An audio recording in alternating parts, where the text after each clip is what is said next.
Welcome. It is Thursday. Welcome to Freedom Hub Working Group. We have a good show for you today.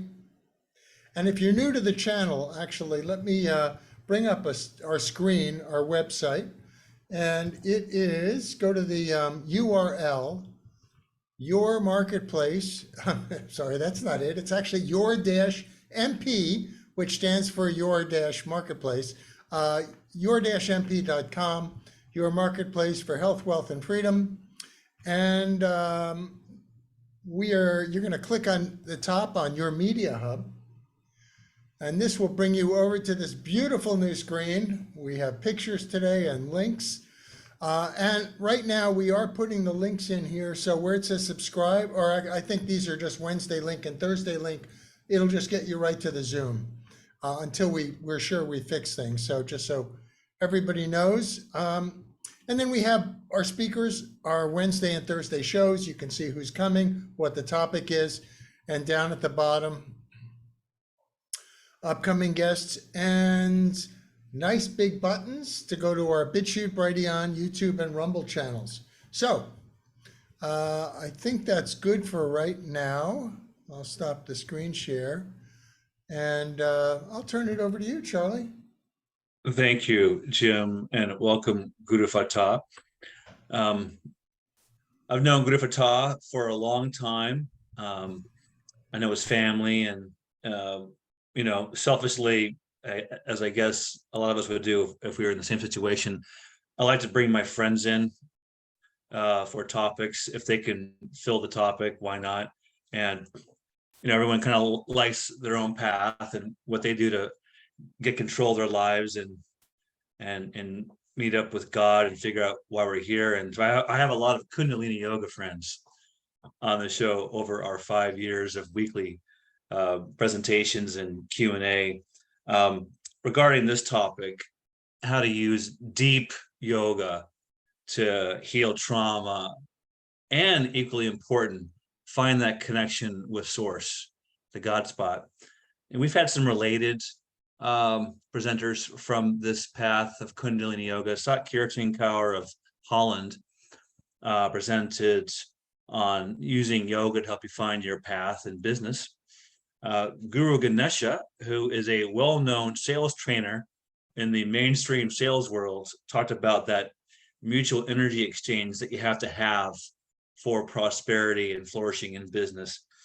And we've had a few medical people too. And Satbir Singh from Harvard talked about the evidence everyone wants to study to prove yoga works.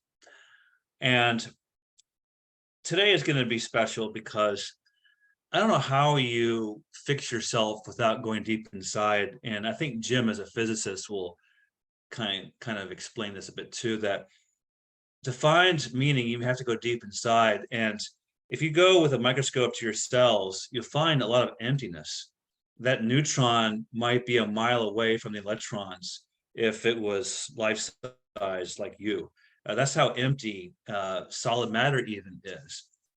And perhaps that's what yoga taps into, and what must be tapped into to find your connection with source. And with that, Guru Fatha, I'll let you speak for as long as you want about this topic, why folks should care, why it's so important, I think, in today's chaos. So Satnam Ji, welcome, and the floor is yours. Good day, wherever you are, or good night, as the case may be. Charles asked me to speak about the God spot and tie it in with other stuff. It's so God spot, deep yoga. I suggested deep yoga rather than just yoga because, for the sake of making a buck, there's a lot of. Have you heard of Voga? Apparently, Britain is very big on new kinds of way of cashing in on yoga. So Voga is yoga with vodka, and I've heard there's another one with you go to the place and you do it with a beer, and you balance the beer, you have some swigs, and then you put it up, and there's doggy yoga and goat yoga, and so there's all kinds of ways of really adulterating a very good concept. Yoga literally means integration, literally means wholeness. It means, I mean, if you go to a Sanskrit dictionary, which I've done, I'm a bit of a linguist, you find like 30 different definitions, and none of them is about anything shallow. It's about realization, wholeness, oneness, excellence.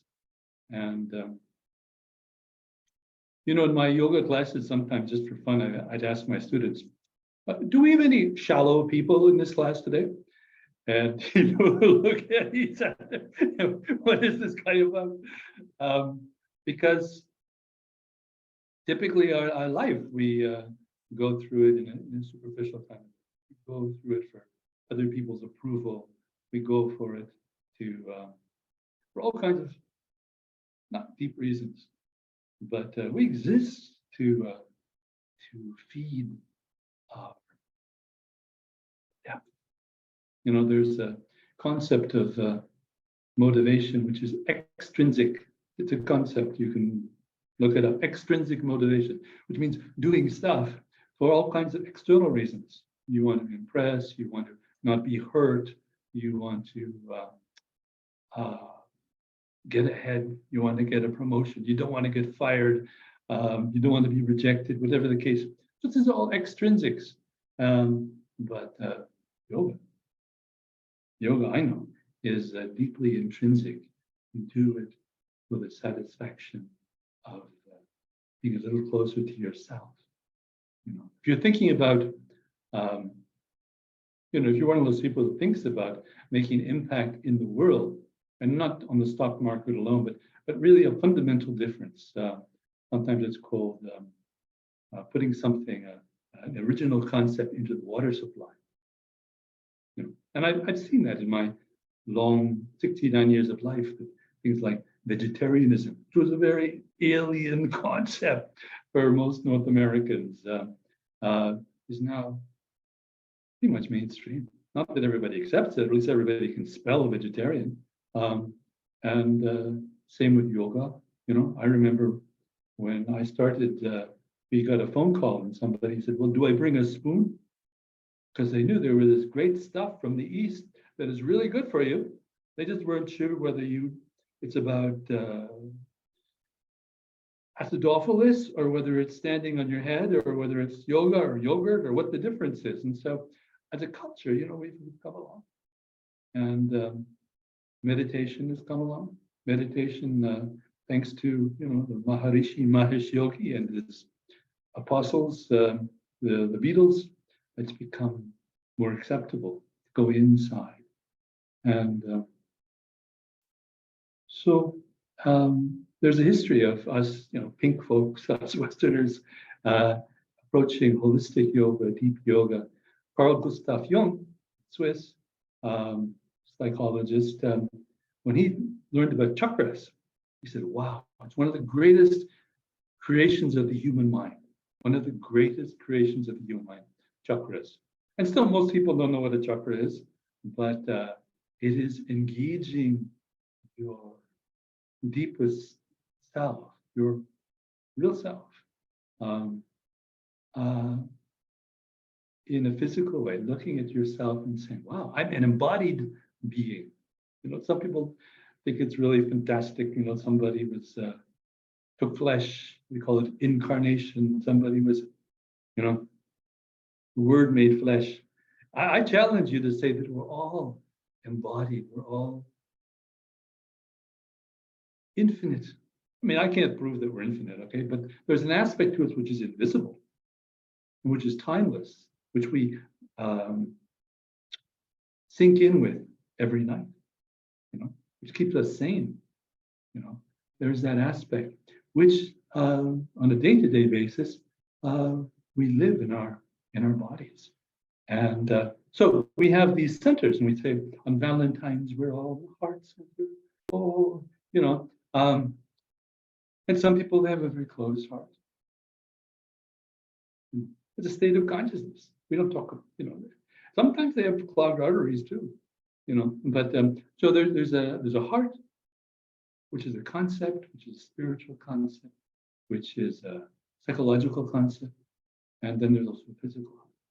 and they're not that far apart. They rely on each other. We have, there's something fantastic. I'm going to go to the God spot. That according to Western science, modern science, they said the God spot has moved. The understanding of the God spot has moved, but the idea is quite old. And in Japan, there's a fascinating concept that I stumbled across once. We know since the Second World War, we know about kamikaze. Everybody knows what that is, and banzai. And we know about harakiri, when you take the sword and you cut yourself open. It doesn't have anything much to do with the God spot, unless you look at it. It's fascinating that in the Eastern integrative arts, the martial arts, they are very big on their navel. Before they go breaking bricks and jumping like almost flying kicks, they have to do their work on the navel. And do you know what they call it in Japan? They call it the hara. That's why the harakiri comes in. The hara is this region there. And Charles will know from our yoga class that hara is a big mantra we use. Hara stimulates the navel, which is, you can call it a God spot. It's the third chakra, Manipuri. It's a very important center. We say that the Kundalini, your potential, sleeps. You sleep, there. And until the Kundalini is aroused, until you engage your navel, you're going to break your hand every time you try smashing bricks, or your meditation is going to be limited. You're going to do, we have yoga poses. And then we have yoga posers, people who pose as yogis. They're not really yogis, but they look good. And they may have a lot of followers, but they're just posing. And so these are aspects of us in our body. And, there are so many types of accessing that zone. And we call it the God spot. Sometimes we call it just being there. And, one technique, and we don't teach Kundalini Yoga online. My teacher has prescribed that.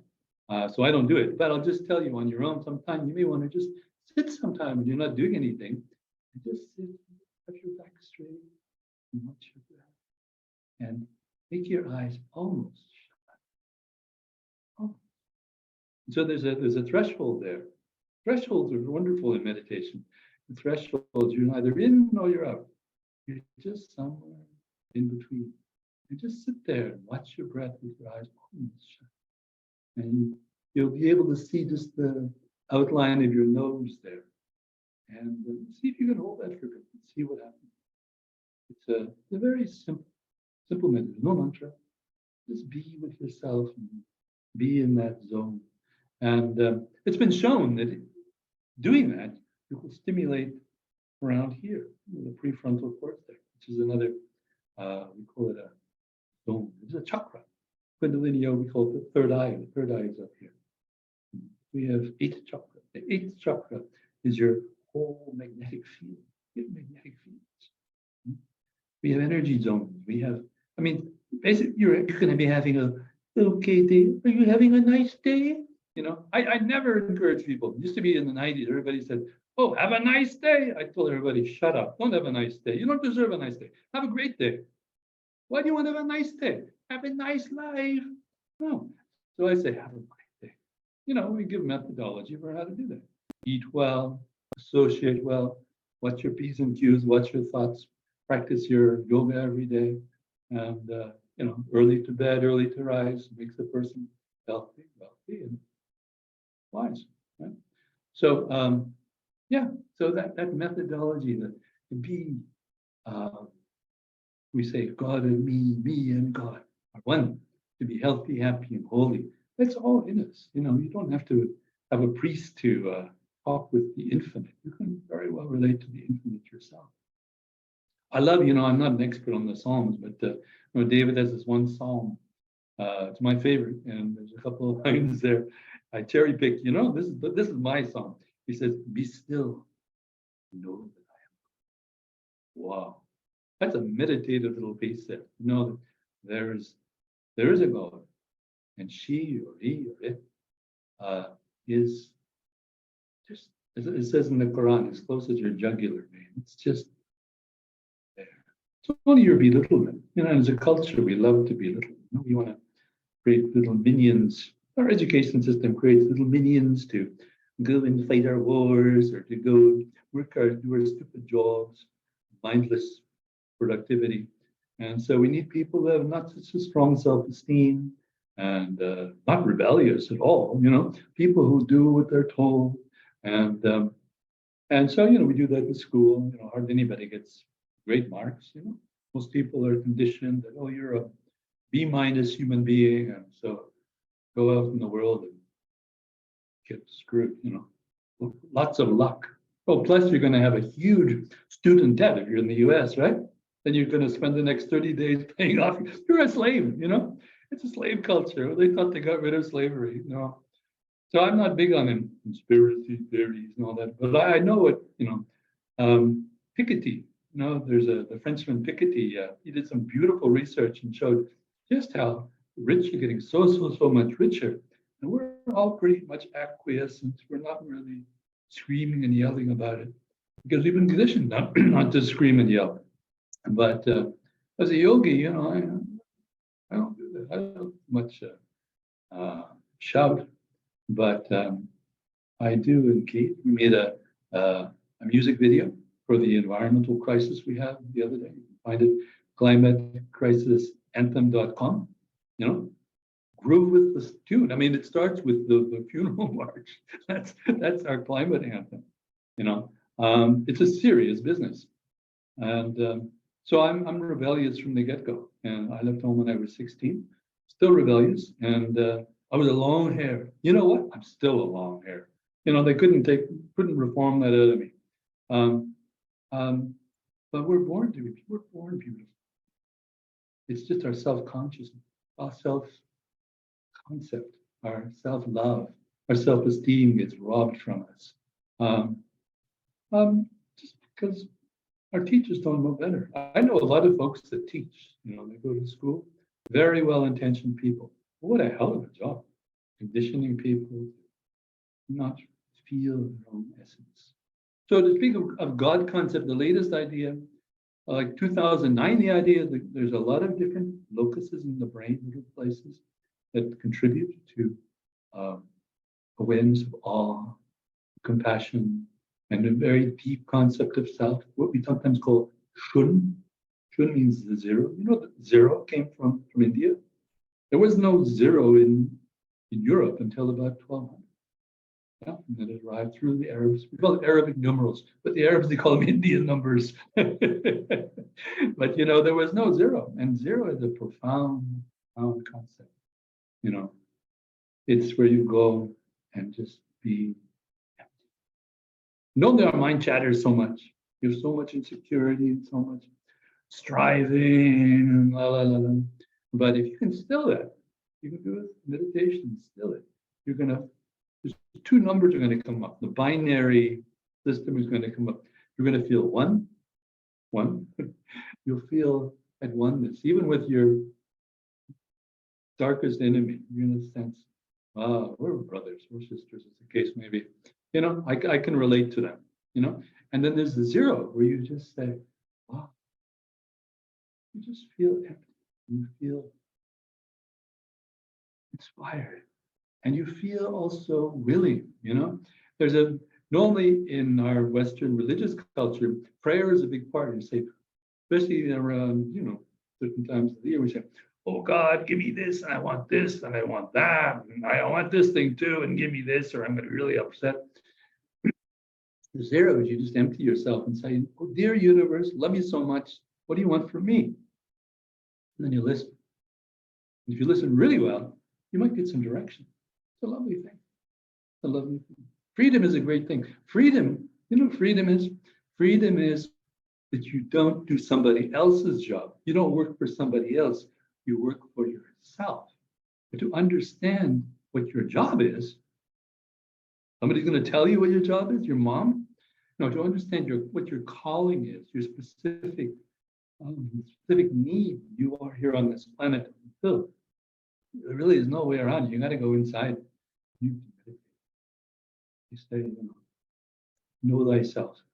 Well, how do you do that? You got to observe yourself.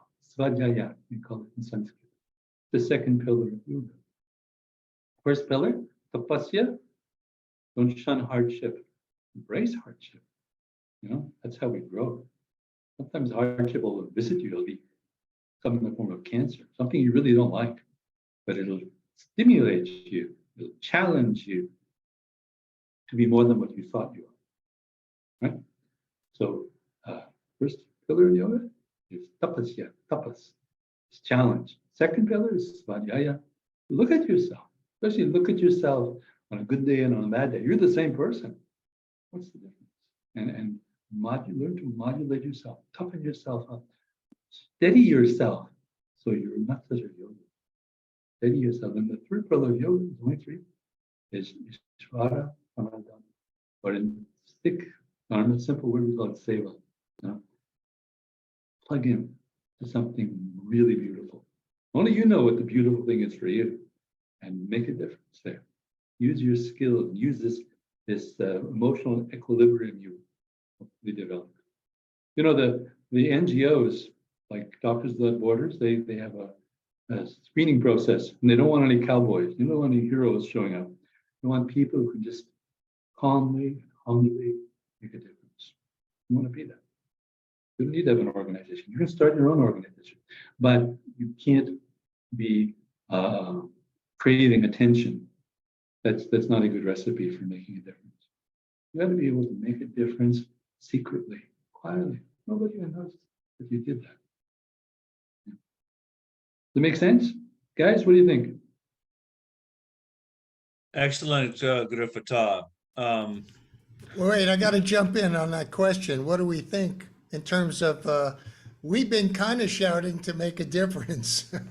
We're not quiet. They keep censoring us, but that's our job. So, okay. Okay, back, Charles, go ahead. Yeah, we can just unmute ourselves and just ask questions as they come up. So why do you think people still resist sitting down to be quiet? Because they'll practice healthy habits to get control of themselves. They'll fix their diet. They'll take walks.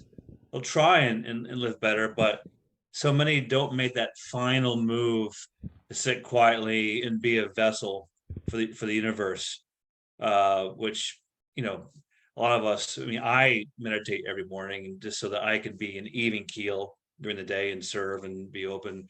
Doesn't mean, the human chatter doesn't invade, and we're not tempted by our vices here and there, but it's a habit that I know works, but a lot of folks resist that final yoga meditation step.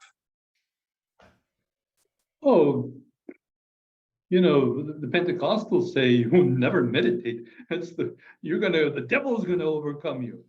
Well, what they mean is, what they don't really understand is that original thoughts won't visit.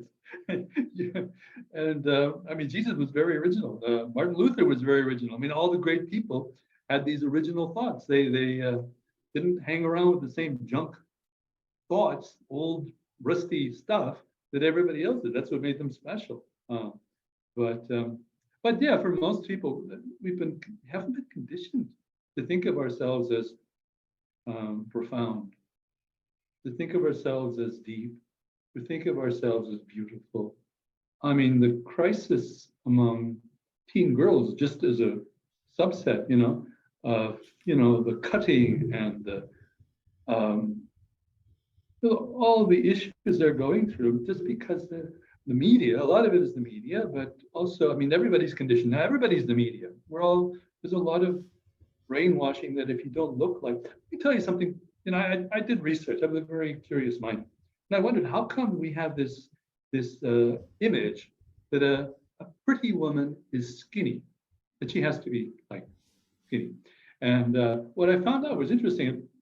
Up until about the 1890s, all the fashion was tailor-made. You had your tailor, And that was whether you were in Pakistan or in Algeria or whether you were in New York City or in Calgary.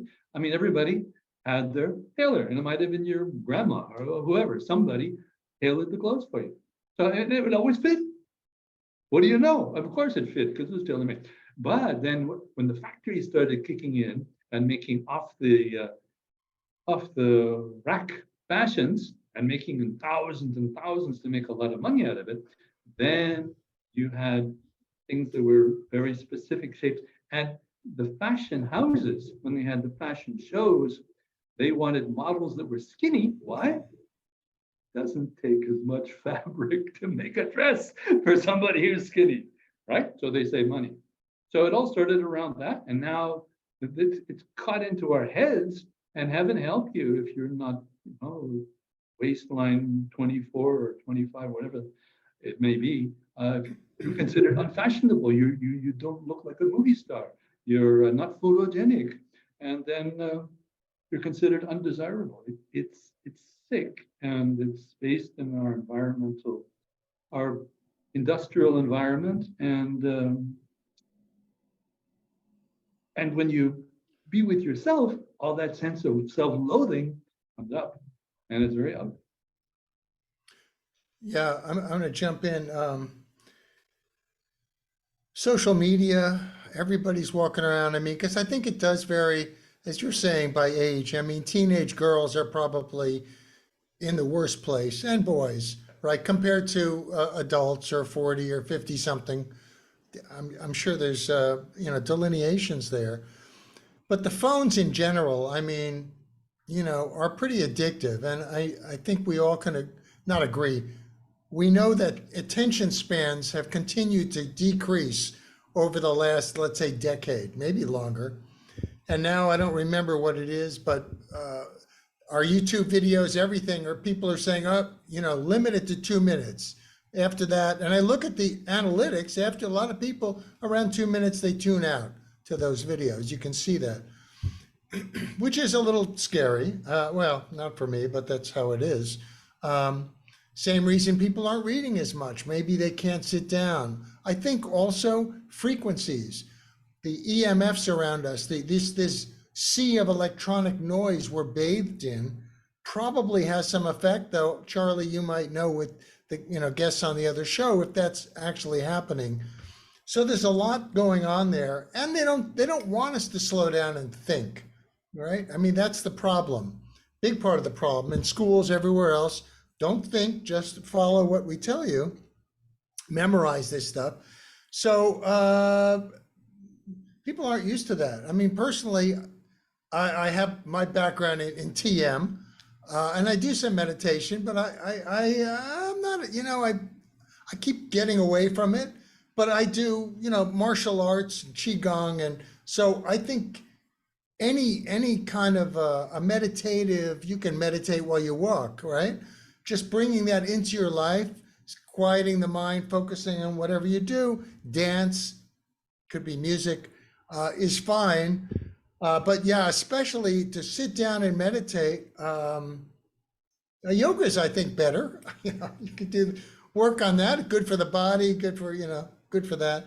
But plain meditation, I admit I have. It's not my favorite thing. I can do it, but it's just not my favorite. Except when I'm kind of feeling burned out. Then take some deep breaths, get into that space. Yeah, it's good. But so I think there are a lot of factors involved here. Yeah, well, we bore easily, right? And we like convenience. We like fast stuff. Meditation is not fast. The guideline we got is, hey, first I'll give you a poem, and then I'll give you a directive. In the early morning hours, there's a magic in the air. Those who leave their consternation find their resolution there. When the wisdom of the angels seeks the glory of the soul, then the blessings of the heavens leave us fresh and bright and whole. That's a poetic taste. But honestly, most people, you call them at 4 a.m, you say, well, what you calling me this ungodly hour for? Leave me alone. So I mean, that's again the first pillar of yoga. It's tapas, it's hardship. And so you got to embrace that.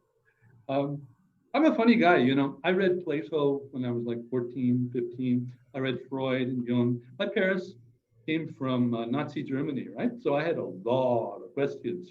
I was really trying to figure things out. And when I left home, I was barefoot. Not because I didn't have shoes, not because we were poor. I said, you know, that's Socrates. He was barefoot. I want to try to get this thing, you know, let me suffer a little bit. And did me a lot of good, you know. And meditation, sitting with your stinky thoughts when you'd rather be doing something else, it's a kind of low level kind of suffering. I'd rather be, it's like those bumper stickers, I'd rather be sailing, but you know, go sailing. Yeah, it is, I mean, you know, there are studies now that show with post-traumatic stress that when you've got PTSD, when you've been traumatized, and some people school is a traumatizing experience. For some people, it comes in all different shapes and forms. But when you've been traumatized, then the meditative mind really escapes you, and you are in a reactive mode. Everything is just, you know, you're in disaster mode. But it's been shown that there, you know, the modalities you're talking about, Jim, a walk in the forest, dancing, hatha yoga, like simple yoga, all that stuff can be helpful. All of that stuff. And not everybody wants to do heavy duty yoga. We were funny, you know, I have a colleague here, Dr. Jindani, and he did her PhD.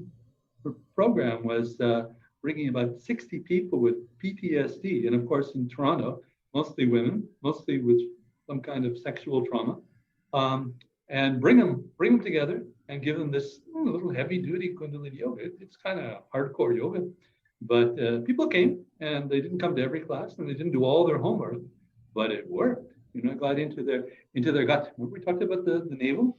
There's a nerve they call the vagus nerve, and it helped to rehabilitate that. Because when you've got serious trauma, that thing's shut. When your vagus nerve is shut, everything's shut, and you can't function from up here anymore.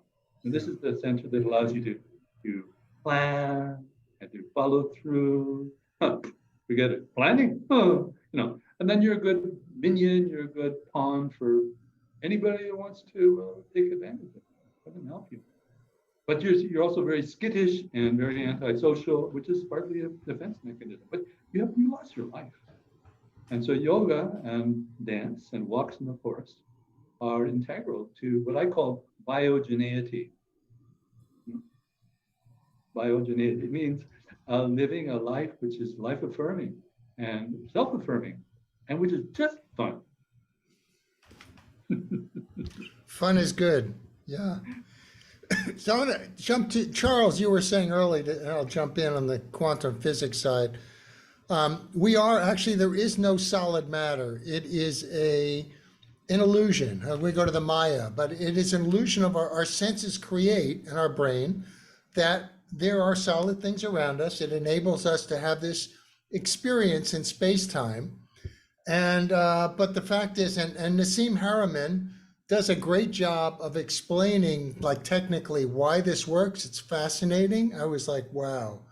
But they've kind of sorted this out. So we really are spiritual beings having a human experience, which is great if you know the rules of the game, right? Like we're talking about. If you can get into that, start to learn them, wow, all of a sudden, everything cooperates with you.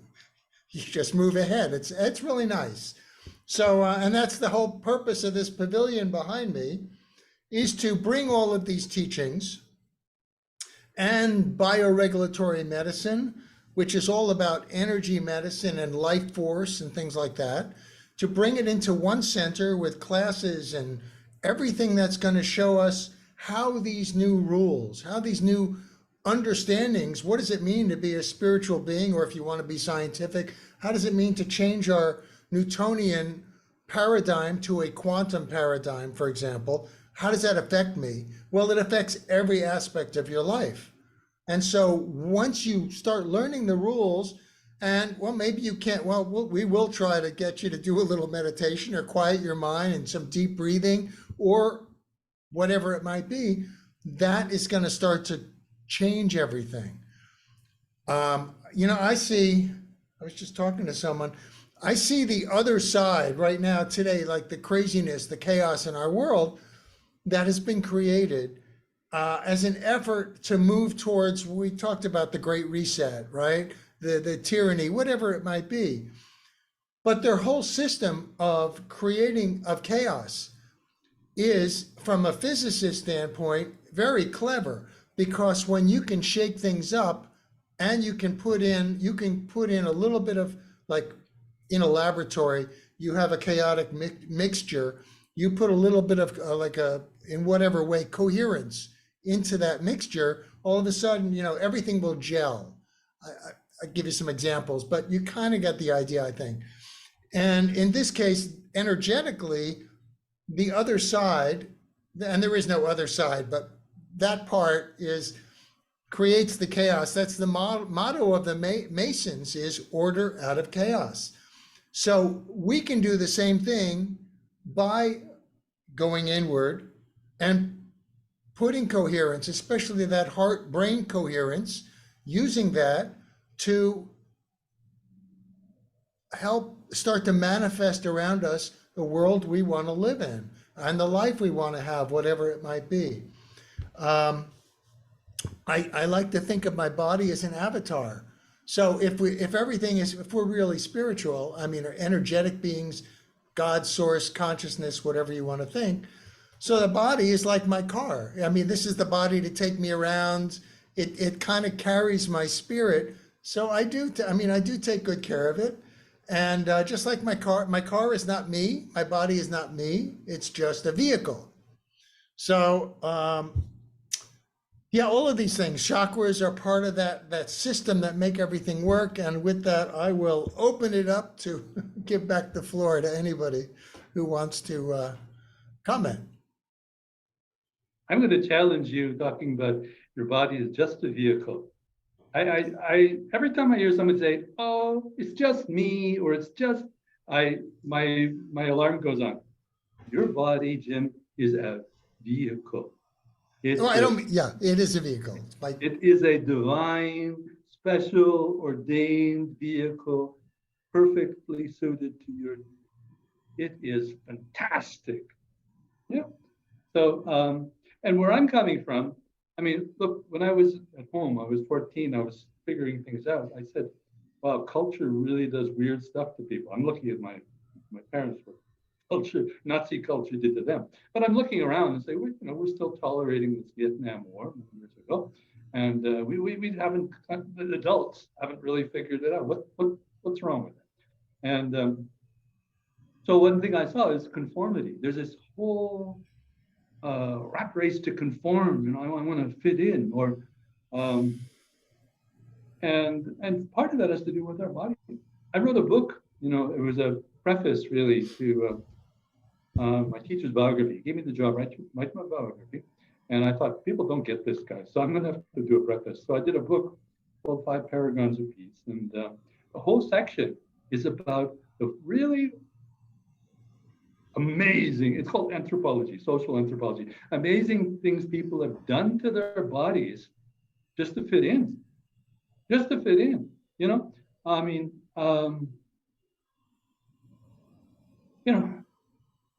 tattoos, there are cultures where if you don't have a tattoo, you're not part of the tribe. And there's a certain kind of tattoo, I'm talking about traditional cultures, but now there's also modern cultures. You don't have a tattoo, who the hell do you think you are? But there's tattoos, and there's, some people have the big lips. There's this tribe where they do that, and long necks, and there's piercings. But now we also have Botox, and we've got plastic surgery. It used to be plastic surgery, but now it's called cosmetic surgery, and that's going all different kinds of places. And some people are wanting to have, like, we're going to have neural implants, and we smarter than the next guy. But basically, the body is created a certain way, and there's a certain. It's like the trees in the background of your thing there. In the background, you see those pine trees. They're beautiful pine trees. That's how pine trees grow. But we forget how humans grow.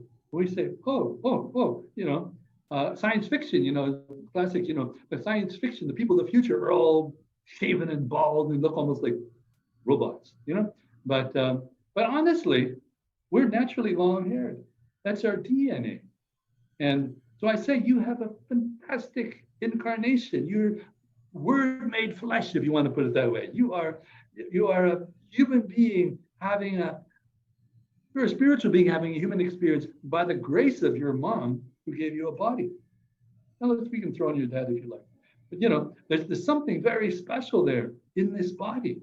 And we can have a certain kind of experience that other creatures don't quite have. Or specifically, you know what? Because I've seen pretty amazing experiences with other animals. I don't want to belittle their capacity to understand. But as human beings with these kind of digits here, we can transform the world. We can take our deep consciousness, our cosmic thinking, our creativity, and actually transform the world. So far, as human beings, we have changed the world, but not always in the best way. We've got a couple of big crises, at least. Climate being a very, very big one of those. And all species are suffering because of that. But we've also been endowed with this mind, this human brain, and this human infrastructure, superstructure, exostructure to make profound changes. And I'm just saying, I'm not even a hippie from way back. I'm with Socrates. Socrates has kept his hair, and I'm just saying, look at yourself one day, Jim, and say, I am beautiful, just the way I am, and think, where does this idea or need to fit in with what everybody else is doing with their beard come in? Where does that come from? Hey, no, seriously, I did not mean just, but it was a good conversation starter. No, no. I love my body. I take care of it. I have fun, and Maybe and other people love your body too. yes, and other people do. So it's all good. It's all good. Yeah. So, but what I did mean is, it is here to carry me and it's perfect. It's great. And our bodies also, our lives, people don't get sick. They don't get sick really from outside circumstances. Whatever's going on with their health is an indication of their decision making. So our bodies, I think, are also really good guides for us when we listen to them on how we should be, living, taking care of ourselves, what we need to do, right? I mean, A lot of wisdom in the body. A lot of wisdom in the body. Yeah. yeah. Sometimes if you're feeling out of balance, just listen to your body and try and stand on one foot. We have that yoga pose, the tree pose. It's a great exercise for listening through your body, listening to where you're at. Yeah, we have that in martial arts, but I'm holding a sword, one leg, so yeah. Yeah. It's huge. Yeah. Huge. So I have a question. You gave a dichotomy, Guru Fatah, which is kind of cool to think about with yoga, and you mentioned the master who brought this style of yoga over from India. One of his meditations, he had such nice write-ups for all the meditations, said that this meditation will make it so you can't be controlled. And you define freedom as working for yourself. And obviously meditation is the way to find out what your self-work should be.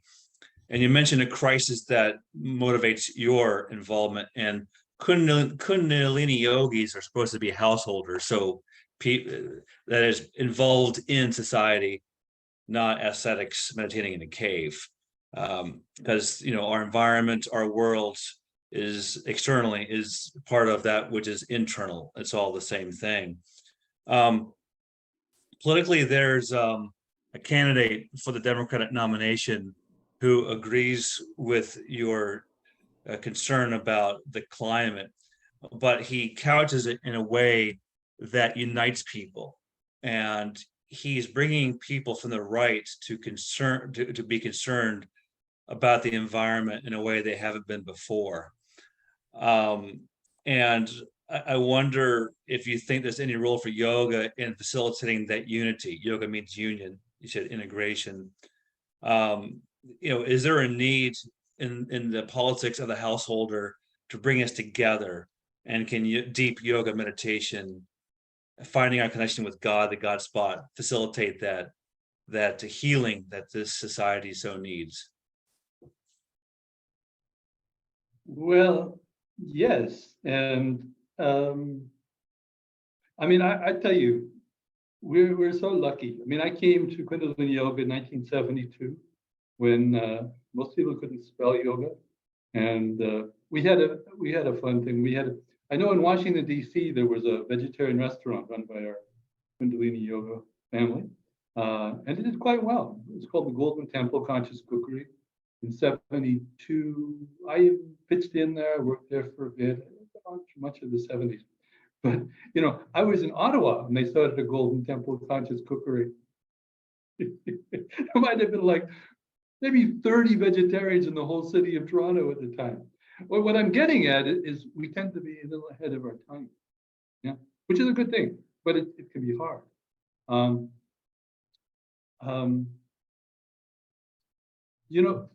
For me, and I'm been thinking about this for a long time, and I'm just tidying up my desk. You could say I have some outstanding publications that I need to get out so they're available before I do this, but hopefully in a few months.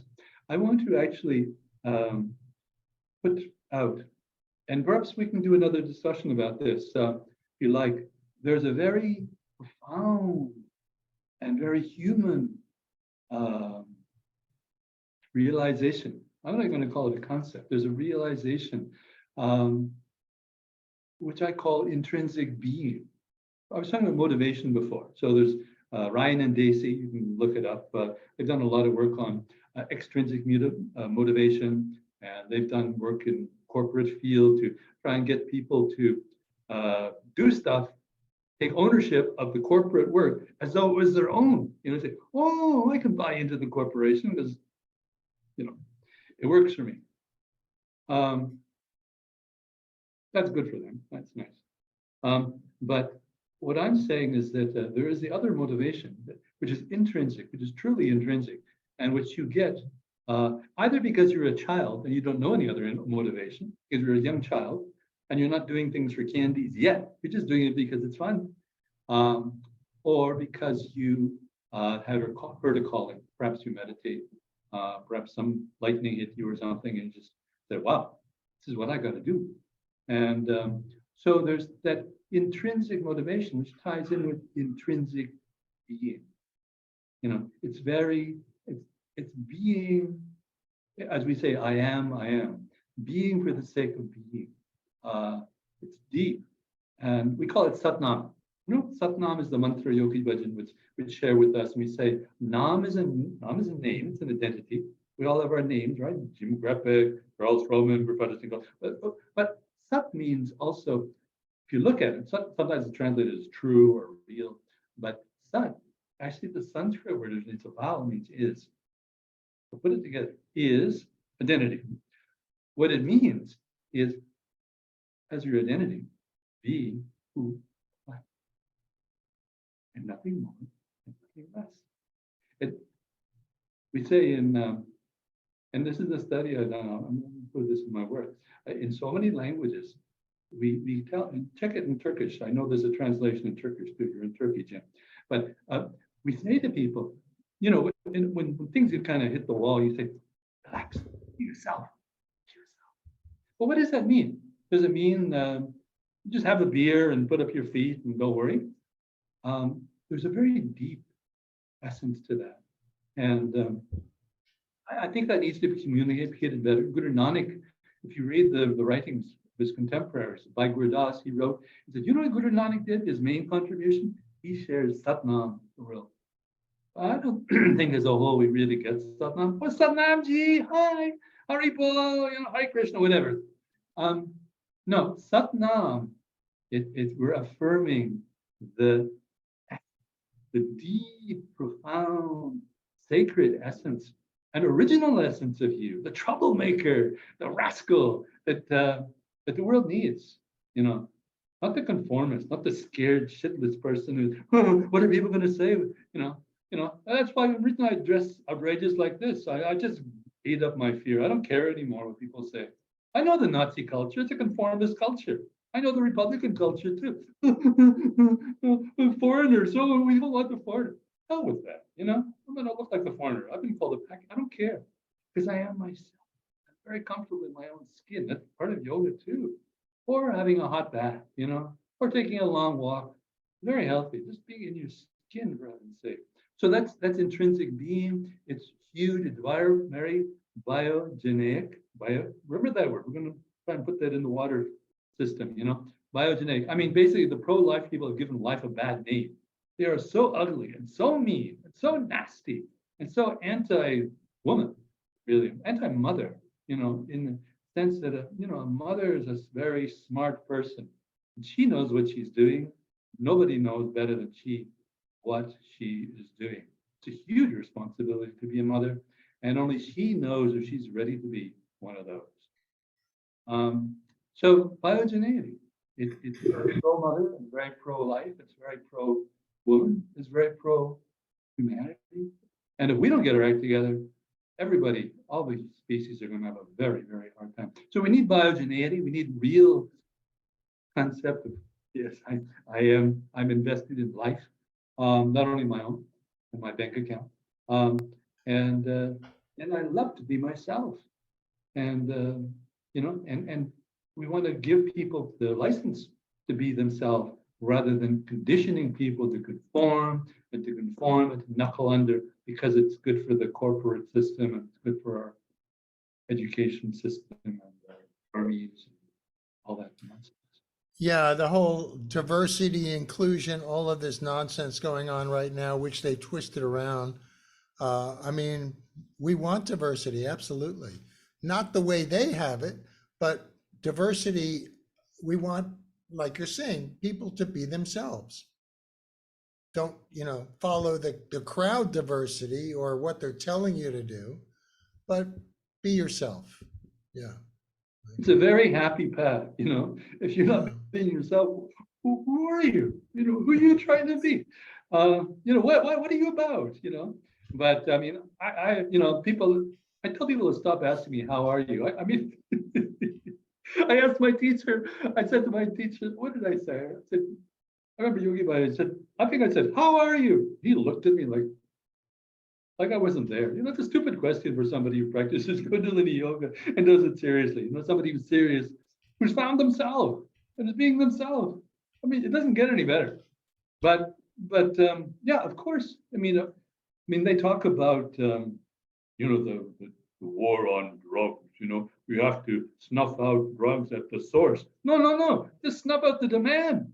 You have so many people in America who are they're beside themselves. They're in such deep pain, but they're risking their lives to have a thrill. And to, there's a beautiful fellow, Bruce Alexander, he wrote a lovely book called The Globalization of Addiction, UBC, Vancouver. And he talks about all these disconnected people. We have a lot in our First Nations communities. Yeah. And a lot of them are on the streets, and they just want a hit, some kind of a hit, so they can feel as though everything was okay, because it was never okay.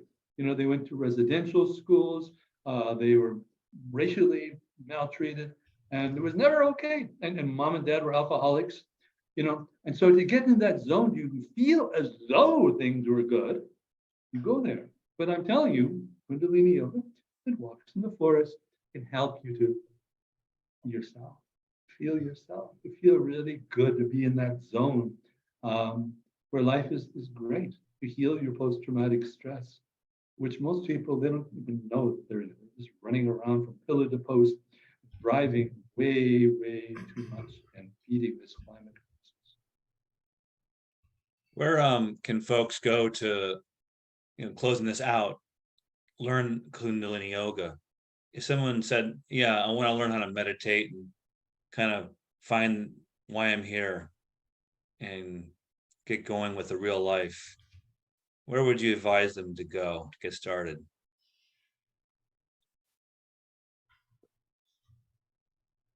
Google it. You can Google it, Kundalini Yoga. You can Google Kundalini Yoga as taught by Yogi, Y-O-G-I, Bhajan, B-H-A-J-A-N. Be careful, there's a lot of nasty people out there these days who are very traumatized, who are very anti-Yogi Bhajan. It's enough to turn you off Kundalini Yoga. It has turned some people. But I think if you Google Kundalini Yoga, you may know some good people in your part of the world. Kundalini Yoga is in a lot of countries now, and it's huge in China. There's a lot of stress, I understand. That's one reason a lot of youngsters are going to school yoga, which he founded in India.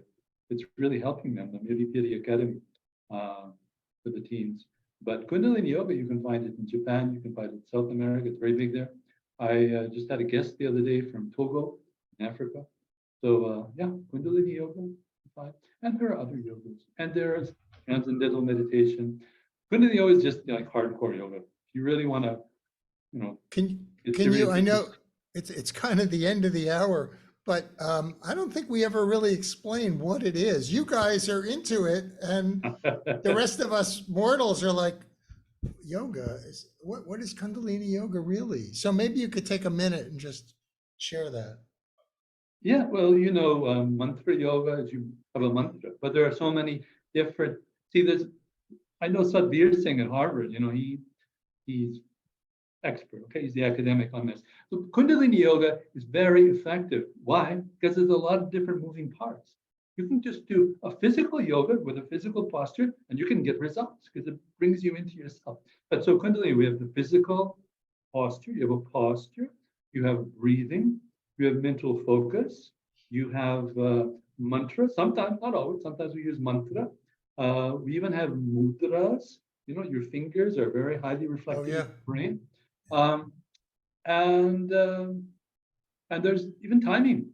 Ideally, we know that we talked about threshold before. Like there's a threshold between darkness and light in the evening and in the morning, especially in the morning, in the early morning hours.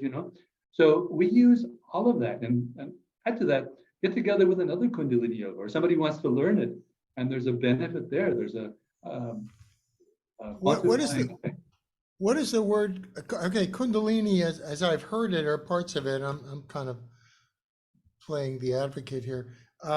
Has to do with energy or spinal energy or Kundal. Well, it's deep, and there's a lot to be learned. Okay. Kundala originally means a curl, so it means basically a spiral. But the funny thing is, a lot of academia. I've been there. I'm at the U of T right now, in fact. But they say, well, you have to prove that it's so. I challenge anybody to prove that it's not so. The caduceus, the symbol for the American Medical Association? It's a pretty old system. So that for me is a symbol of Kundalini. It has the chakras in it, as the Ira, Pingala, and Sushmana. Prove that it's not a Kundalini Yoga symbol. I can't prove that it is, but my intuition tells me that it is. So it's a healing art. It's a profound healing art. That's what Carl Jung said. It's understanding and living through your body, engaging that navel, waking up your Kundalini, getting to that neutral zone through any kind of meditation. So you be in that, in the zero mind, when you're empty, your mind is empty, then you're truly yourself. You're not trying to be anybody else. You're not insecure anymore. You're fearless.